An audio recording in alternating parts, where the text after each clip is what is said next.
తెలంగాణలో ప్రభుత్వ ఉద్యోగులు, ఉపాధ్యాయులు, రిటైర్డ్ ఉద్యోగులకు సంబంధించిన పెండింగ్ డిఏలు, పీఆర్సీ బకాయిలు, రిటైర్మెంట్ ప్రయోజనాలను తక్షణమే చెల్లించాలని మంగళవారం కేంద్ర మంత్రి బండి సంజయ్ ముఖ్యమంత్రి రేవంత్ రెడ్డికి బహిరంగంగా లేఖ రాశారు. రాష్ట్రంలో 3 లక్షలకు పైగా రెగ్యులర్, 4 లక్షలకు పైగా రిటైర్డ్ ఉద్యోగులకు 5 డిఏలు పెండింగ్లో ఉన్నాయని ఆయన పేర్కొన్నారు.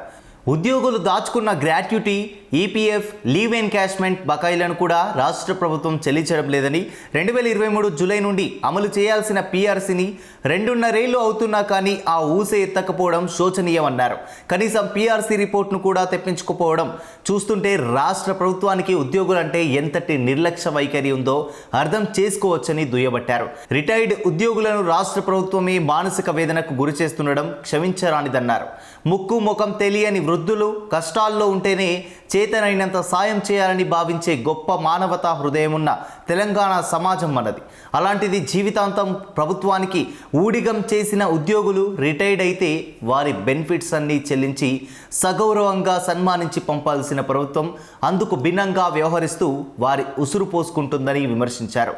మానవత్వం ఉన్న పాలకులెవరూ ఇంతటి నిర్లక్ష్య ధోరణిని ప్రదర్శించారని, మీ నిర్లక్ష్యం వల్ల బెనిఫిట్స్ అందక గత ఏడాది నుండి ఇప్పటి వరకు 61 మంది రిటైర్డ్ ఉద్యోగులు తీవ్ర మానసిక వేదనకు లోనై మరణించారని ఆరోపించారు. రిటైర్డ్ ఉద్యోగులతో పాటు ఉద్యోగ, ఉపాధ్యాయులకు చెల్లించాల్సిన బకాయిలన్నీ కలిపితే 12,000 కోట్లకు పైగా ఉన్నట్లు తెలుస్తోంది.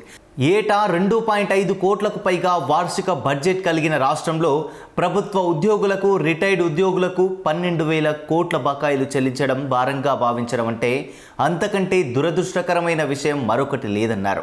ఇకనైనా వారి పట్ల మీకున్న నిర్లక్ష్య ధోరణిని విడనాడి రిటైర్డ్ ఉద్యోగుల బెనిఫిట్స్ బకాయిలను అత్యంత ప్రాధాన్యత అంశంగా తీసుకొని యుద్ధ ప్రాతిపదికన చెల్లించాలని డిమాండ్ చేశారు.